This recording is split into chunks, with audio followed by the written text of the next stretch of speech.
Mesdames, Messieurs, bonjour et bienvenue à cette émission spéciale. Les droits humains, la situation des droits humains au Bénin en 2024. Voilà le thème de l'émission spéciale à laquelle Eden TV vous convie et qui donc a pour objectif de revenir sur des situations qui auront, durant cette année 2024, malmené et bien sûr les droits humains dans notre pays ou encore, au contraire, qui auront favorisé leur émergence et leur respect. Tout ceci sous l'égide de Amnesty International, section Bénin. Et pour en parler, j'ai justement sur ce plateau le directeur exécutif de Amnesty International, section Bénin. Bonjour, monsieur Dabiton. Bonjour, monsieur le journaliste. Merci d'être avec nous. Merci. Avec vous, bien sûr, sur ce plateau, nous avons monsieur Montesquieu Ronwi. Il est évidemment chargé des programmes au niveau de l'ONG Changement Social Bénin. J'espère que je ne trahis rien. Non, vous l'avez bien dit, chargé de programme justice pénale au sein de l'organisation non gouvernementale Changement Social Bénin. Merci. Merci d'être avec nous. Et nous avons aussi sur ce plateau M. André Fanpé. Il est membre de la plateforme nationale des usagers des services de santé. Bonjour M. Fanpé. Bonjour monsieur le journaliste. Heureux de vous avoir sur ce plateau. Merci bien. Vous nous parlerez forcément du droit à la santé ici au Bénin. Est-ce qu'il est respecté? Entre autres, évidemment. Évidemment. Merci. Alors, monsieur le directeur exécutif de Amnesty International Bénin, qu'est-ce qu'on entend par droits humains, déjà, comme clarification conceptuelle? Merci. Les droits humains, pour ne pas rester collés à ce qui se dit dans les facultés, ce sont des prérogatives dont nous disposons du simple fait que nous sommes des êtres humains. Donc, parce que chacun de nous est être humain, il y a un certain nombre de ces prérogatives-là qui lui sont attachées, et quelle que soit son origine, quelle que soit sa race, quel que soit son sexe. Donc c'est ce que je pourrais dire pour être assez bref.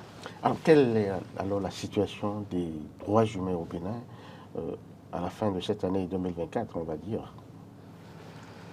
Il est souvent difficile pour nous de répondre de façon péremptoire à cette question-là. Mais nous dirons que les droits humains évoluent. Je ne dirais pas en dents de scie, parce que nous avons noté des avancées, mais également des préoccupations ou je dirais des points d'amélioration au cours de cette année, que ce soit sur les droits civils et politiques ou le droit économique, social et culturel. Les gouvernants font des efforts, mais pour nous, en tant qu'organisation de défense des droits de l'homme, il y a encore des aspects que nous estimons qu'il faille améliorer. Et je dirais que ce sont des préoccupations que nous portons à divers niveaux. D'accord, monsieur Dabiton, merci. De l'autre côté, on va certainement revenir au cours de cette émission sur la situation des droits humains dans nos prisons et dans nos maisons d'arrêt. Mais si vous le voulez bien, on va s'attarder un peu sur les expulsions forcées qu'il y a eu et qui ont certainement fait le lit de ce communiqué, cette déclaration que, bien sûr, Amnesty International a eu à faire il y a de cela un an. Qu'est-ce qu'on peut retenir au rôle de ces expulsions forcées dans notre pays, le Bénin? Non, il faut dire que le Bénin, comme vous le savez, comme le savons tous, a amorcé une marche assez intéressante et à travers les projets ou les programmes inscrits dans le programme d'action du gouvernement. Et dans la mise en œuvre de ces programmes, il y a eu un certain nombre d'expulsions qui ont été faites dans plusieurs villes. Nous sommes attardés sur 2 villes, je dirais, Ouida et Cotonou, le long du littoral. Et nous avons étudié un certain nombre de ces projets-là qui ont porté atteinte à l'habitation, oui, je dirais à l'habitation des personnes qui séjournaient depuis des années. Et ce qui a permis d'avoir ce rapport que nous avons publié en décembre 2023.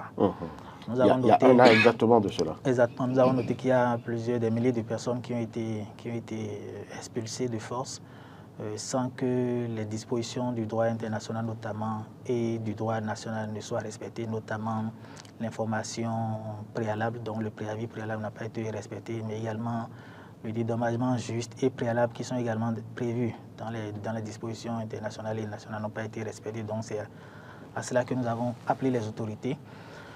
Et nous avions en son temps fait des recommandations qui ont été portées à l'attention des autorités, notamment le ministre du cadre de vie et du développement durable. Nous sommes allés à son cabinet pour lui présenter ces conclusions-là.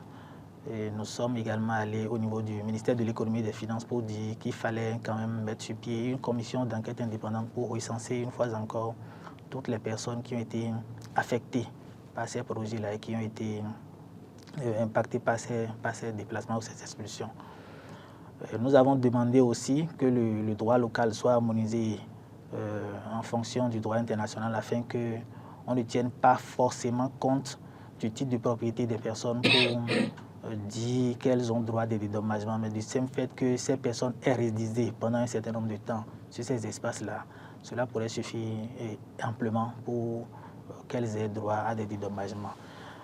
Il faut dire que les autorités en son temps avaient reconnu qu'il y aurait eu certainement des manquements dans la démarche et qu'elles feraient de leur mieux pour corriger ou rattraper ce qui pourrait l'être encore. C'est le lieu pour moi, peut-être au nom d'Amnesty, de remercier ces autorités-là. Parce qu'après ces deux que je viens de citer, on a été reçu également par le ministre du Développement, le ministre Abdoulaye Biotchani, qui a voulu comprendre également la démarche d'Amnesty et recueillir un certain nombre d'informations que nous avions. Voilà ce que je pourrais dire. À la date d'aujourd'hui, on ne sait pas si quelque chose a avancé. Il faut dire quand même qu'en Conseil des ministres cette année, les autorités ont prévu dédommager ces personnes. Mais nous, jusqu'à notre entrée en studio, on pourrait dire que ce n'est pas encore une réalité. Oui, en dehors de l'eau, de l'électricité qui ont été pourvues sur les sites de relogement à Diefa notamment, les personnes affectées à Fieyon 1 nous ont rassuré qu'elles n'ont pas été approchées, qu'elles ne sont pas encore entrées en possession de ces dédommagements-là. On estime peut-être que c'est la lourdeur administrative ou les dispositions préliminaires qu'il faille prendre pour acter cette décision en Conseil des ministres là, qui prennent certainement un peu de temps.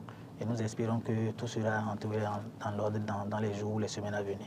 Mais récemment, on a entendu quand même, le relevé du Conseil des ministres a annoncé que, bien sûr, les sinistrés, les déguerpis d'une rue à Fiyosset qui auraient été, pour des causes, on va dire, d'extension de construction d'infrastructures touristiques serait vraiment dédommagé. C'est la rue dont le numéro 5000 et quelques, je ne me souviens pas exactement. Je ne sais pas si vous n'avez pas vraiment la situation. Non, nous avons, comme je l'ai dit tout à l'heure, nous avons approché les sinistrés, en tout cas les personnes affectées, qui nous ont dit que jusque-là, rien n'a été fait à leur direction. Et pour confronter leurs propos, nous avons envoyé également une correspondance au ministère du Développement, le ministère du cadre de vie, je dirais.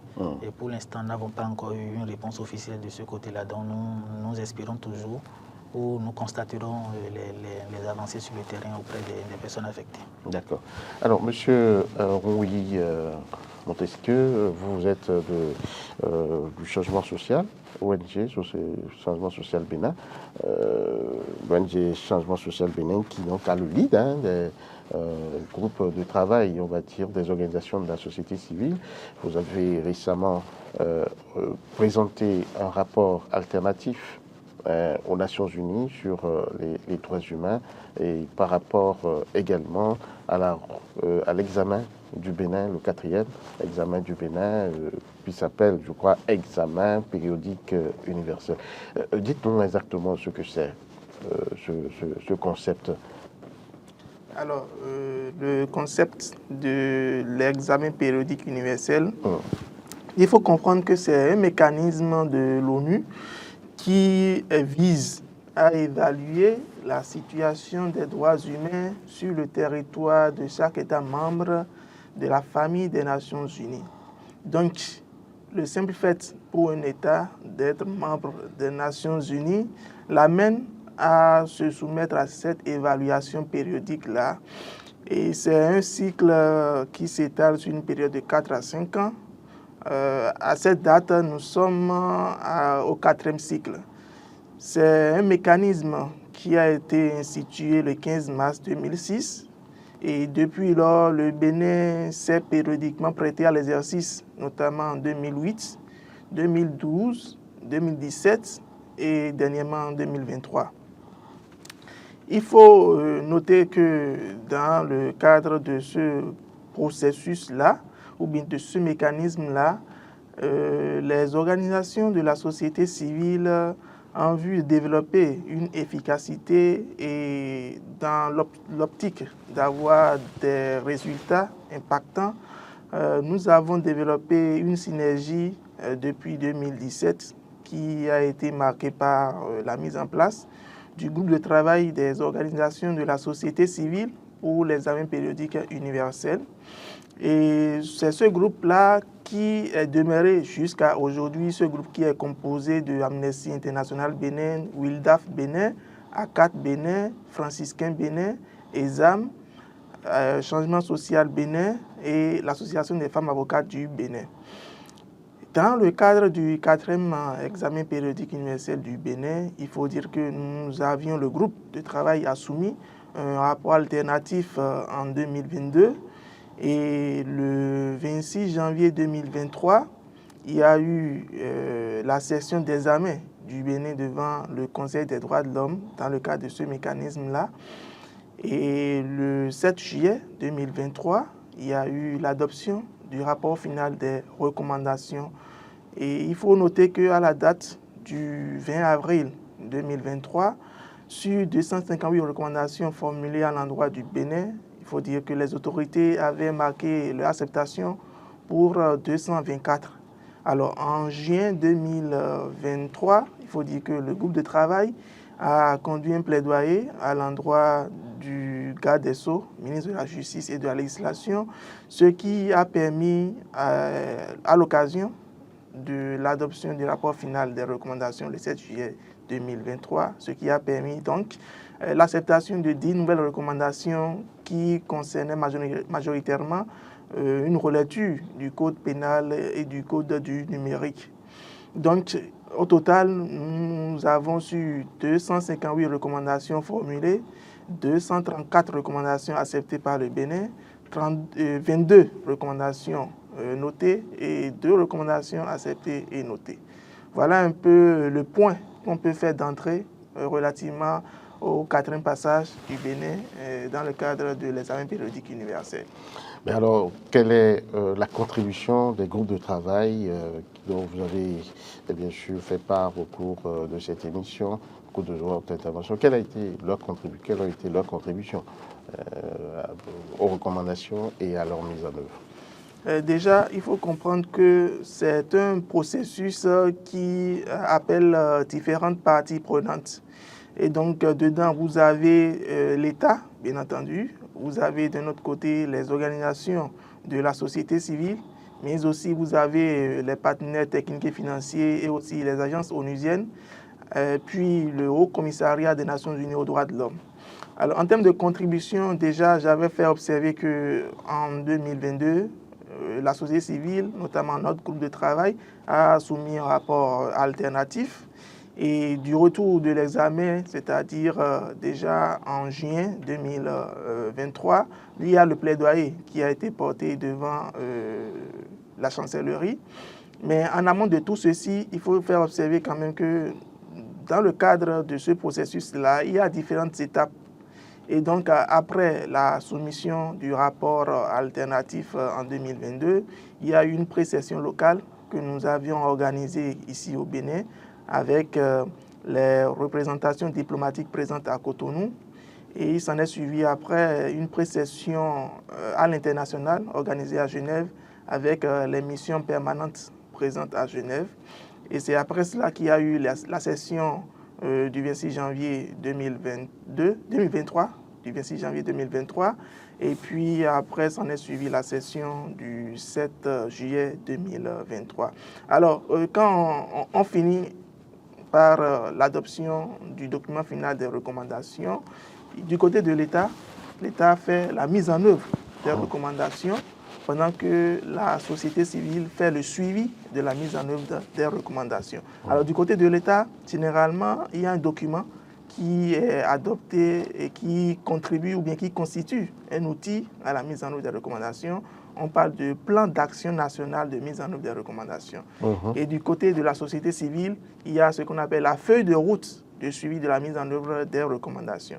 Il faut dire qu'à l'étape actuelle, la société civile est prête avec sa feuille de route de suivi, mais du côté de l'État, le plan d'action national de mise en œuvre des recommandations, suivant nos informations, n'est pas encore prêt, mais en septembre, nous avons eu l'information que ça devrait être disponible avant la fin de l'année. Donc, nous ne sommes pas encore à la fin de l'année 2024. Nous espérons que ce document sera disponible dans le temps. Et en son temps, éventuellement, on verra s'il faut aussi ajuster notre feuille de route à notre niveau pour faire le suivi de ce plan d'action-là. Donc, voilà. Mais est-ce que quelque chose n'est pas en train de freiner la machine en fin de compte? Parce que votre feuille de route a tenu compte en fait de cette année 2024. La feuille de route, en réalité, ça s'étend surtout le cycle de l'examen périodique universel. Donc, ça s'étend jusqu'en 2027 parce que le prochain examen du Bénin, ça sera en 2027. Et donc, même le plan d'action également du gouvernement, ça va s'étaler également sur ce processus-là. Oui, il est vrai qu'en l'absence de ce plan d'action, oui, il y a du retard qui serait accusé certainement parce que, bien entendu, il y a des recommandations qui appellent, disons, des prévisions budgétaires. Et vous conviendrez avec moi qu'actuellement, nous sommes en pleine session budgétaire. Et donc, si ce plan était déjà disponible, c'est que des provisions budgétaires devaient être quand même affectées à la mise en œuvre de différentes actions qui contribueraient à l'effectivité de ces recommandations-là. Mais est-ce que vous avez cherché à savoir un peu pourquoi c'est là la détente, pourquoi ce n'est pas encore prêt jusqu'à présent? Nous sommes en interaction avec la direction des droits humains du ministère de la Justice et de la législation qui quand même coordonne ce processus-là du plan d'action national de mise en œuvre des recommandations. Et oui, le processus est en cours, donc nous allons espérer quand même que ce document-là soit disponible, même si ça aurait dû être disponible plus tôt. Quand même, nous continuons les interactions et nous gardons espoir de ce que, suivant l'échéance que la direction s'est donnée, que ce document-là sera disponible. Mais on va croiser les doigts pour que ce document soit quand même assez vite prêt. Monsieur André Fanoupé, vous êtes avec nous, vous représentez sur ce plateau les usagers des services de santé. Vous êtes partenaire de Amnesty International, notamment dans cette campagne pour l'éducation à la santé. Alors dites-nous, est-ce que les Béninois ont accès aux santé, à des soins de santé de qualité? Merci, monsieur le journaliste. Disons, je crois que le Béninois, d'une façon ou d'une autre, jouit de sa santé, mais est-ce que c'est une santé est-ce que c'est une santé de qualité? Est-ce que c'est une santé de qualité? Je crois que nous devons pouvoir faire un peu la part des choses. C'est vrai que le gouvernement du Bénin est en train de faire beaucoup d'efforts pour pouvoir respecter, comme le disait mon prédécesseur, les recommandations. En achetant des ambulances pour faciliter les références. Même si des ambulances sont à l'origine d'accidents dans la route, dans le pays depuis quelques jours. C'est juste pour évoquer ce fait d'actualité. Hein. Ah oui, je crois un truc qui s'est passé dans le Koufou. Oui. Oui, voilà. Et en dehors des ambulances, nous notons également la construction des infrastructures. Je voudrais parler des centres de santé et aussi relever le recrutement de professionnels de santé pour pallier aux déficits que nous observons. Et je crois également nous avons les relais communautaires qui ont été recrutés pour la santé communautaire. Et au-delà de tout ça, je crois que le Béninois veut être à l'aise lorsqu'il va dans une formation sanitaire. Qu'est-ce que je voudrais dire par là? Je prends les personnes qui vivent avec les maladies chroniques. Ceux qui vivent avec l'insuffisance rénale, le diabète, le cancer. Nous ne restons pas sans savoir les lourds tributs que payent ces personnes-là pour avoir accès à leurs soins de santé. Et si l'État voulait véritablement jouer son rôle, surtout que c'est inscrit dans la Constitution, offrir les soins de santé de qualité à ces personnes, c'est de pouvoir, à défaut d'une prise en charge intégrale, une subvention à grande échelle pour que ces personnes n'aient pas de soucis à aller se faire soigner. Le droit à la santé également de nos femmes, de nos mères, de nos sœurs qui vont dans les formations sanitaires. Nous ne restons pas sans savoir où elles reviennent, elles nous rendent compte des violences qu'elles subissent dans ces formations sanitaires-là. Et lorsqu'une femme, pour sa consultation, est nue quelque part dans la salle, et où les filles de salle déambulent,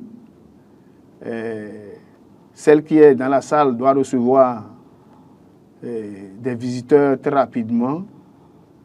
Et on se pose véritablement la question de savoir qu'est-ce qu'on fait de l'intimité de ces femmes-là. Lorsque des femmes viennent pour leur consultation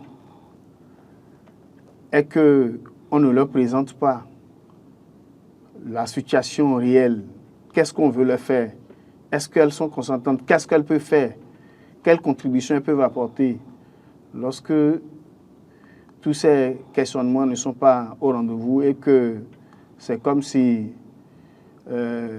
c'est la relation du maître et de son élève. Je t'ai dit, fais ci, tu dois le faire. Je crois que ça pose véritablement un problème. Vous ne restez pas sans savoir, c'est sûr que vous-même, vous avez déjà été dans des formations sanitaires. Il faut voir l'accueil qui vous est réservé. Est-ce que lorsque nous prenons ces accueils, lorsque nous prenons ce que nous vivons au cours de notre séjour dans ces formations sanitaires, est-ce que nos droits sont véritablement respectés? Grosse question. Voilà. Grosse question, parce que on va dire que les usagers, les patients sont même à des moments donnés, ils sont tapés, parce que on attend peut-être je veux parler des femmes, oui. Qui viennent accoucher, qui sont peut-être épuisées et qui n'avaient plus vraiment la force de faire les poussées qu'il faut pour que l'enfant puisse sortir. On les gratifie de tape des fesses. Oui, même quand elles ont des difficultés à pousser, lorsqu'elles sentent de douleur, pourquoi est-ce que la sage-femme ou le gynécologue qui est en train de vouloir l'accoucher ne peut pas participer à cette douleur avec elle? Vous entendez, puisque c'est des propos recueillis, vous entendez dire, lorsque tu écartais là, voilà. Est-ce que tu criais? Tu criais. Est-ce que tu avais cette douleur-là? Voilà. Il fallait penser à ça. Est-ce qu'on peut véritablement traiter un humain de cette façon-là? Celui qui a son droit. Aller dans une formation sanitaire et accoucher, c'est un droit. C'est un droit. C'est un service payant aussi. Non seulement que ça soit payant, service payant. Moi je dis c'est un droit pour le citoyen d'aller d'accoucher. À moins que le gouvernement dise, bon, désormais, chez nous au Bénin, et vous n'allez plus accoucher, ou bien on étiquette la personne, vous ne devez plus accoucher, et la personne va être... Voilà. Il faut voir un peu, peut-être celles-là qui n'ont pas pu respecter les espacements de naissance. Et elle va dans la formation sanitaire, on lui demande, mais écoute, toi là, donc tout ce que tu sais faire, est-ce que c'est de faire enfant? Tout ce que tu sais faire, est-ce que c'est juste de faire enfant? Donc, lorsque nous regroupons tous ces éléments-là, on se dit le droit du citoyen en matière de soins de santé de qualité n'est pas encore ce que ça doit être, même si le gouvernement est en train de faire de ses efforts dans ce domaine-là. Et voilà des éléments que vous avez soulevés, mais qui vraiment appellent des solutions. Est-ce que la plateforme fait quelque chose en direction des autorités pour que quelque chose soit corrigé dans la prise en charge des patients et des patientes dans nos formations sanitaires? Oui, et quand je prends un peu la plateforme en dehors des séances de sensibilisation et autres qu'il faut faire à l'endroit de la population, parce qu'on éduque également sur les devoirs de la population. Ce n'est pas seulement sur leurs droits, sur leurs devoirs, mais il y a que la plateforme réalise des enquêtes de satisfaction des usagers des formations sanitaires. Et de façon périodique, l'enquête de satisfaction est réalisée et la restitution est faite à l'équipe d'encadrement de zone. Et au sortir de l'équipe de cette restitution, il y a un plan d'amélioration qui est élaboré pour pouvoir corriger toutes les insuffisances. Et au-delà de l'équipe d'encadrement, les données sont utilisées au niveau national pour la réalisation des plaidoyers. Aujourd'hui, également, la plateforme conduit des séances de résolution de conflits, parce que en dehors des plaintes que nous avons, il y a aussi des conflits. Et quand je prends les plaintes, par exemple, la plateforme aujourd'hui a commencé par installer des cabines d'écoute et de collecte des plaintes dans des formations sanitaires. Et la dernière information que nous avons eue, c'est que le ministre était dans l'une de nos zones sanitaires et lorsqu'il a vu la plaque et la cabine, il a souhaité aussi que son numéro soit posé sur la cabine pour que les plaignants aussi appellent ce numéro-là pour qu'ils puissent connaître plus ou moins des difficultés que vivent les populations. Il va en recevoir, hein? Il va vraiment en recevoir. D'accord. Donc la plateforme, ne chôme pas. Non, elle fait beaucoup de choses. Elle fait beaucoup de choses. D'accord. On va revenir à vous tout à l'heure. Monsieur Dagueto Dieudonné,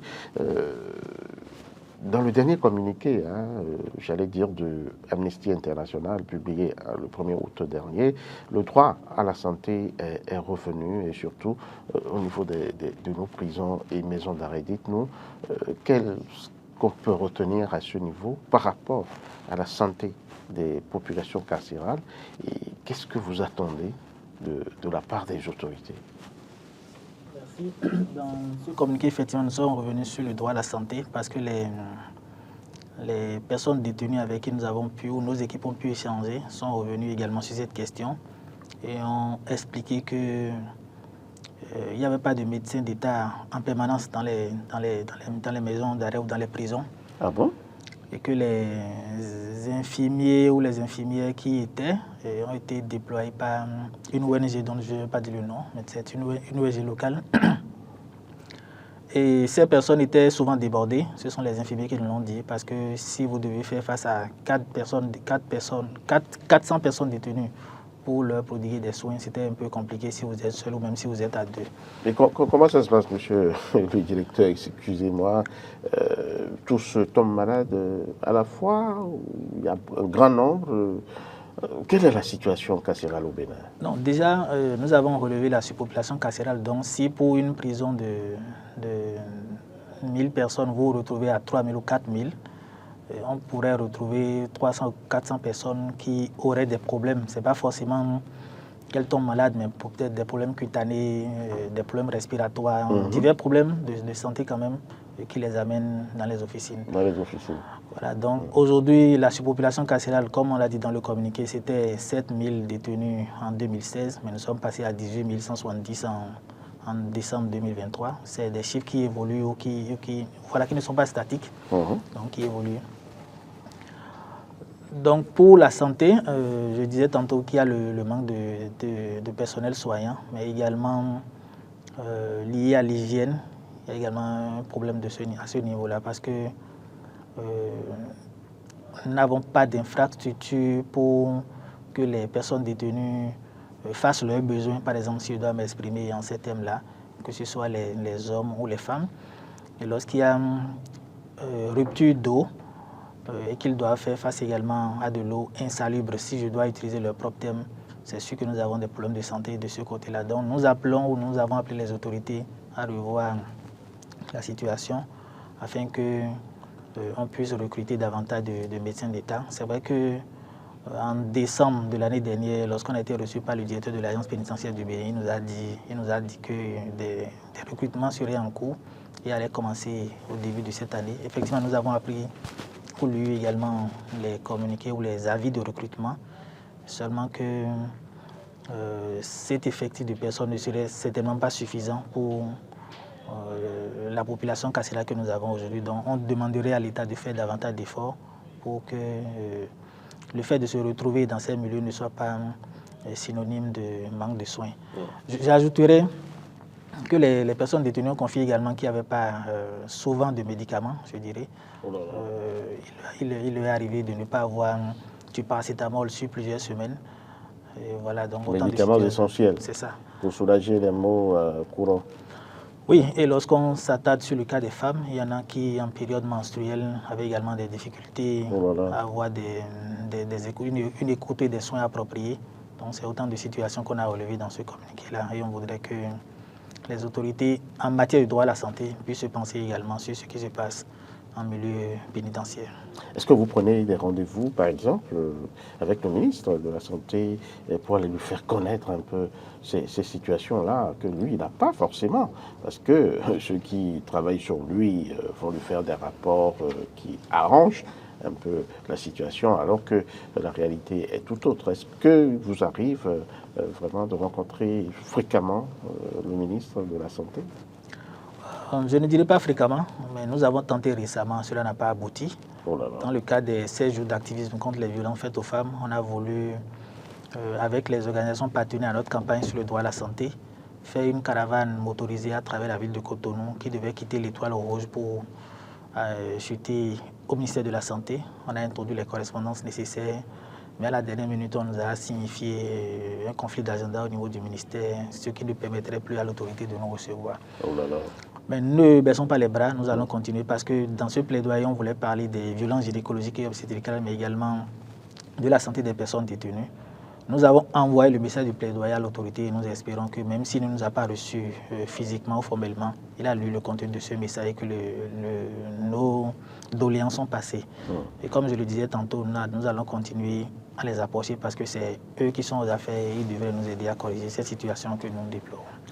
Oui, je vous encourage, à mon petit nouveau, à continuer parce que c'est quand même des hommes, ce sont nos frères, même s'ils sont en conflit avec la loi, ils ont droit quand même à la santé, ils ont droit aux soins de qualité. Exactement. L'autre chose que j'ai envie de dire aux téléspectateurs, c'est que Amnesty International, à part les communiqués, à part les rapports sur les droits humains, donne dans ce que nous appelons l'éducation aux droits humains. Vous intervenez à ce propos dans les lycées et collèges, mais dites-nous, quel est le cadre qui organise ces actions-là dans les collèges et lycées et quelle forme prennent un peu ces actions-là? Il faut dire que nous sommes basés d'abord sur l'article 40 de notre Constitution qui fait obligation à l'État d'enseigner les droits humains dans les lycées, collèges et dans les... je dirais pour les forces de défense et de sécurité, que ce soit dans les langues locales ou en français. On a voulu En tout cas, on s'est tablé sur cette disposition de la Constitution pour mettre en place un programme à 2 volets dans les lycées et collèges. Le premier volet, c'est l'initiative des clubs scolaires. Actuellement, nous en avons un peu plus d'une 60aine dans les lycées et collèges, je dirais publics pour le moment, où les mercredis après-midi ou les vendredis après-midi, des enseignants volontaires que nous avons identifiés sous le vocable d'encadreurs de clubs scolaires et qui sont préalablement formés par Amnesty, discutent, dissèquent les questions des droits de l'homme et font des simulations, je dirais, avec les apprenants sur divers sujets de la vie courante, mais qui touchent aux droits de l'homme. En dehors de ces clubs, nous avons le second volet qui est un peu plus avancé et qui est présent dans 25 lycées et collèges, que ce soit les lycées d'enseignement général ou les lycées professionnels également. Ce volet, nous l'avons dénommé École amie des droits humains parce qu'en dehors des apprenants cette fois-ci, nous y ajoutons les parents d'élèves, les gestionnaires de la cantine, les membres de l'administration et le corps enseignant. Donc c'est ces 2 dispositifs-là que nous mettons en place dans les lycées et collèges pour discuter des questions de droits de l'homme avec les élèves. Et au-delà des causeries et des sensibilisations, nous utilisons également l'art pour pouvoir, je dirais, véhiculer le message, que ce soit le théâtre, que ce soit les poésies, que ce soit le dessin, que ce soit le slam. Nous encourageons les élèves à utiliser ces différents canaux-là pour porter le message des droits humains en direction de leur père. Il nous arrive également d'utiliser des bandes dessinées, des livres de poche et plusieurs autres astuces pour les encourager à venir vers les droits humains et les encourager à être porteurs de ces valeurs et principes-là que nous défendons. Et quels sont les sujets sur lesquels vous intervenez et quelle est souvent leur réaction? Est-ce qu'ils sont aptes, est-ce qu'ils se sentent intéressés par ces enseignements-là? Oui, avant d'aborder le sujet, je pourrais dire que nos différents résultats ont certainement intéressé l'actuel ministre de l'enseignement secondaire qui, en mai dernier, nous a accordé a signé une convention de partenariat avec nous afin que nous puissions étendre nos activités sur les 3 prochaines années sans avoir à rencontrer les difficultés que nous avions auparavant. Parce qu'auparavant, il fallait, lorsque vous passez l'étape du directeur, il vous demandait, il fallait avoir l'autorisation du directeur départemental. Le directeur départemental vous renvoie vers le ministère. Donc c'était un peu compliqué pour nous de déployer nos activités alors que l'année scolaire court seulement 9 mois. Aujourd'hui, avec cette convention, on estime qu'on aura un peu plus de marge de manœuvre pour couvrir davantage de lycées et collèges et déployer également d'autres programmes d'éducation aux droits humains. Mais pour en venir à l'intérêt des enfants, cela est manifeste parce que nous avons au début prévu avoir 15 ou 20 élèves dans nos clubs scolaires, mais généralement au début d'année, lorsque nous faisons la rentrée des clubs scolaires, il y en a des milliers qui sont intéressés. C'est vrai que tous ne restent pas jusqu'à la fin de l'année, mais nous avons quand même une 50aine d'élèves que nous avons par club scolaire qui sont présents, qui sont réguliers, qui sont fréquents. Ce qui fait que nous trouvons également des gadgets, nous trouvons également du support visuel et je dirais communicationnel pour pouvoir accompagner tout le travail que nous faisons. Et sur les sujets, nous ne faisons pas de distinction. C'est vrai qu'il arrive que dans certains lycées et collèges, nous demandons aux élèves de nous proposer un plan d'action qui se base sur leur réalité. Donc nous faisons une petite activité dénommée Température des droits humains où les enfants disent un peu leur compréhension ou leur perception des droits humains dans leur lycée et collège. Et sur la base des problèmes qu'ils identifient, ils proposent un plan d'action que nous accompagnons. Donc nous discutons que ce soit des questions... Vous accompagnez dans la mise en œuvre dans la mise en œuvre d'action. Exactement. Nous leur apportons un appui financier, mais ce n'est pas pour grand-chose, c'est juste pour se donner une petite collation à la fin ou pour s'acheter des papiers affiches pour faire des dessins ou mettre des affiches dans les salles de classe ou pour photocopier des extraits de droits de l'homme qu'ils iront lire au cérémonial des couleurs. Donc c'est autant de choses que nous faisons pour les accompagner. Comment cela se passe? Est-ce que c'est à travers des séances après les cours ou bien c'est pendant les week-ends que ça se passe? Comment nous profitons généralement des heures creuses, dont notamment les mercredis après-midi et les vendredis après-midi pour pouvoir en 1 heure ou plus faire nos séances avec les enfants pour ne pas les épuiser aussi et ne pas en rajouter déjà au programme scolaire qu'ils ont à suivre. Donc nous parlons des questions de droit de liberté d'expression.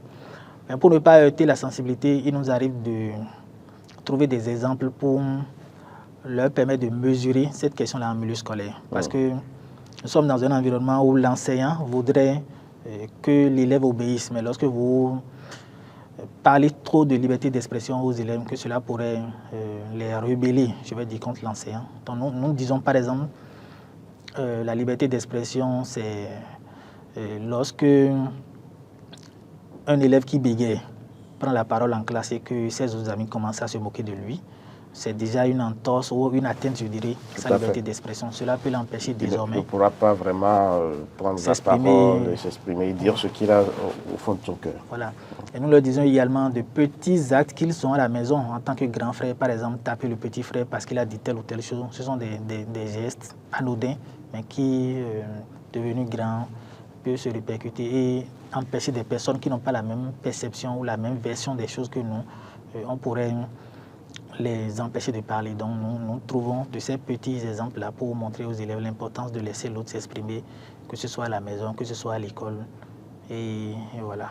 Nous discutons du droit à l'éducation, nous discutons du droit à la santé, du droit à une nationalité et du droit à un nom. Nous discutons de beaucoup de choses avec les enfants pour qu'ils puissent, en les intégrant, contribuer vraiment au respect des droits de l'homme à partir de l'école et également au sein de la communauté.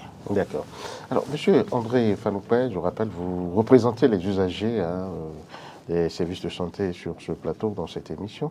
Mais au niveau de la situation carcérale, il nous est revenu que des gens n'arrivent pas à dormir comme cela se doit. Les gens se couchent en quinconce, si je me rappelle vraiment du thème. On met la tête contre les pieds de l'autre et on gît dans une mare de sueur. Vraiment, est-ce que vous avez connaissance de cette situation? Bon, je dirais que nous n'avons connaissance à partir des publications qu'il y a. Sinon que nous n'avons pas encore mis en œuvre des actions dans les prisons. Est-ce qu'il vous arrive quand même de diligenter quand même des actions vers ces milieux-là, histoire quand même de savoir un peu ce qui se passe en matière de santé dans ces prisons-là? Vous savez, nous avons aujourd'hui, les OSC se retrouvent dans des crises. Il y a CSB qui a des actions dans les prisons, tout comme Amnesty International. Les données que Amnesty International a, les données que CSB a et d'autres structures ont, ces données-là, bon, nous les avons également et c'est ça que nous apprécions. Mais les actions directes de la PNUS vers le milieu carcéral, nous n'avons pas encore mené. Est-ce que vous y pensez? Est-ce que c'est possible que vous puissiez quand même commencer ces genres d'actes, ces genres d'actions? Parce que ça va quand même aider, ça va servir. Donc je crois que c'est urgent. C'est urgent de commencer par poser des actes dans ce sens-là. Les interventions, je crois qu'on ne peut pas prendre un engagement ici, mais nous allons continuer par travailler de concert avec les autres structures partenaires pour voir qu'est-ce qui est possible de faire dans ce sens-là. D'accord. Monsieur Montesquieu, je viens à vous à présent. Vous êtes membre partenaire, on va dire, de Amnesty International. Est-ce que vous sentez quand même des besoins de révision, par exemple, du code pénal? Parce qu'il y a comment dirais-je, des libertés d'association, des libertés de réunion qui commencent vraiment à être touchées. Les syndicalistes vont vous dire qu'ils sont plus libres, par exemple, de marcher. C'était le cas du 1er mai dernier, où sur une longue période, ils ont été interdits de marche jusqu'à ce que, à la dernière minute, bon, on leur permette de marcher. Est-ce que, comment dirais-je, le groupe de travail des associations de la société civile peut quand même faire quelque chose dans ce sens? Alors, est-ce que le groupe de travail peut faire quelque chose dans ce sens? Il faut dire que le groupe de travail a commencé par faire quelque chose dans ce sens. Ah, d'accord. N'oubliez pas que dans mon narratif de tout à l'heure, j'avais annoncé que à la date du 20 avril 2023, le Bénin avait accepté 224 recommandations sur 258. et que grâce à un plaidoyer que le groupe de travail a mené en juillet 2023, cela a fait que le Bénin a accepté 10 nouvelles recommandations le 7 juillet 2023. D'accord, en plus des 224. Oui, et les 10 recommandations, en réalité, la majorité, ça concerne le code pénal et le code du numérique. D'accord. Oui, donc, et le 7 juillet 2023, même en question, nous avions marqué notre prédisposition à contribuer à la relecture de ces tests-là. Et donc, pour le moment, nous n'avons pas encore connaissance d'initiatives allant dans le sens d'approche inclusive et participative à la relecture de ces deux tests-là, et nous sommes toujours demandeurs de cela. Il faut dire que depuis que le code pénal est entré en vigueur le 28 décembre 2018, dès 2019, le Centre social Bénin a lancé des actions en faveur, disons, d'une mise en œuvre des dispositions du code pénal, appelant beaucoup plus, je vais dire, à l'application des peines alternatives à l'emprisonnement pour résorber la question de la surpopulation carcérale. Et figurez-vous qu'il a fallu attendre le 31 janvier 2024 pour que le décret prévu par l'article 58 du Code pénal soit pris, le décret qui fixe les modalités d'exécution du travail d'intérêt général en République du Bénin. Et le 9 octobre dernier, il y a le décret portant organisation et règlement intérieur des établissements pénitentiaires qui a été pris. Et je pense qu'il y a ces évolutions normatives-là qui sont là et nous n'appelons qu'à l'opérationnalisation. Parce qu'une chose est de prendre les tests, mais une autre chose est également de les mettre en œuvre. Donc, je pense qu'il y a quand même, disons, une avancée en termes de tests, mais nous attendons quand même l'opérationnalisation de tout ceci afin que les préoccupations que nous soulevons puissent quand même trouver véritablement solution dans la réalité. J'ai entendu dire que le Parlement s'apprête ou s'apprêterait, c'est selon, pour que ce code-là, le code numérique, soit revu. Il y aurait eu quand même déjà des ateliers pour apprêter un peu les députés à aller dans un sens ou dans un autre. De toute façon, j'espère que le groupe de travail dont vous avez le lead va suivre tout ceci pour qu'au moment opportun, il puisse verser sa contribution. Bien entendu, nous appelons de tous nos voeux à une approche inclusive et participative. Nous n'attendons juste que l'appel. Nous sommes prêts, on attend juste l'appel. Et tel que l'appel nous est fait, on sera présent, ne vous inquiétez pas. Et si l'appel n'était pas fait? Si l'appel n'était pas fait, nous allons demander à ce qu'on nous fasse appel. Ah, d'accord. Il y a les voies officielles qui sont là, et donc dès que nous avons l'information de ce qu'il y a tel sujet sur la table, nous ne manquerons pas quand même de suivre les voies normales de saisine des personnalités ou bien des autorités concernées afin que ce qui doit être puisse se faire. D'accord. Alors, monsieur Dieudonné Dagueto, vous êtes le directeur exécutif de Amnesty International Bénin. Qu'est-ce qui est fait dans le cadre du plaidoyer pour, évidemment, la révision du code pénal et du code numérique? Je pense que beaucoup de choses se font déjà.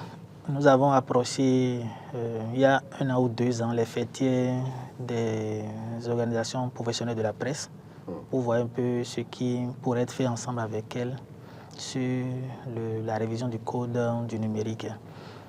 Et nous avons également en notre sein, que ce soit Amnesty International, Changement Social Bénin et d'autres organisations, organisé en mars 2023 un atelier à Cotonou avec l'appui technique de la chaire UNESCO des droits de la personne et de la démocratie de l'Université d'Abomey-Calavi pour voir les dispositions du code pénal qui restreignent le droit de réunion et de manifestation pacifique.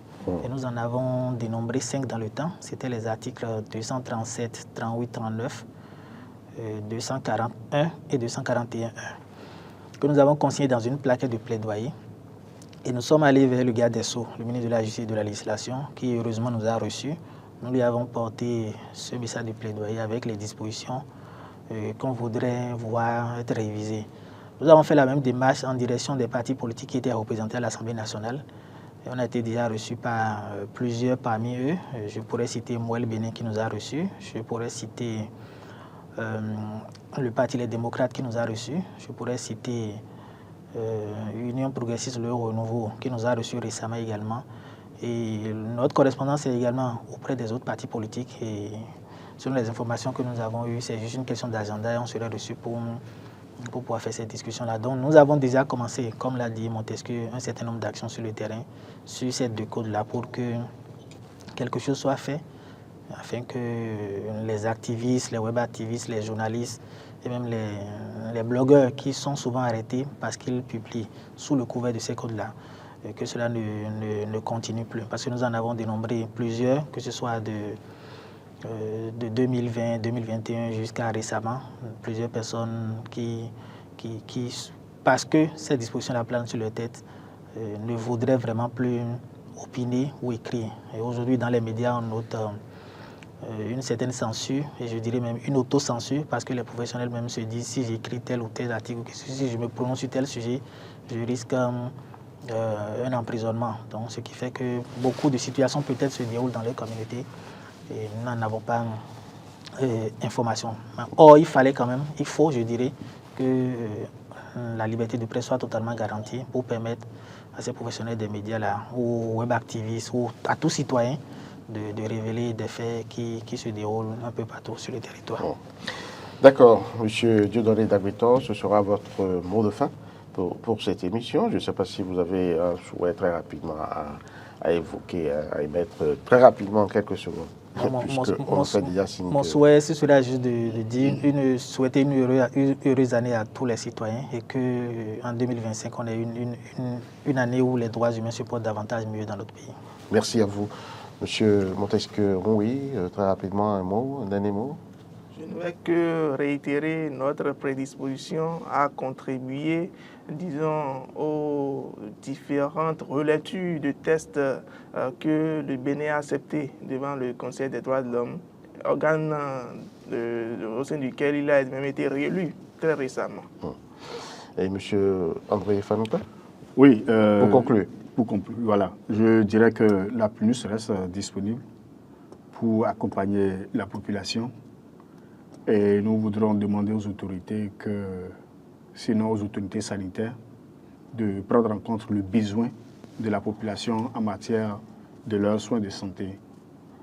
Merci à vous, chers invités, pour cette émission spéciale, je le dis, sur les droits humains au Bénin, la situation. Vous l'avez suivi avec, j'allais dire, le directeur exécutif de Amnesty International section Bénin, qui donc est venu nous faire le point de la situation des droits humains, accompagné et bien sûr de ses deux autres invités, André Fanoupa, qui est membre de la plateforme des usagers, j'allais dire, des services de santé au Bénin, et puis M. Montesquieu Rouy, chargé de programme justice pénale, notamment à l'ONG Changement Social Bénin. Merci à chacun et à tous d'avoir été avec nous. Les droits humains restent une école que nous devons cultiver et que nous devons véritablement travailler à beaucoup plus lui permettre de s'épanouir. Merci d'avoir été avec nous.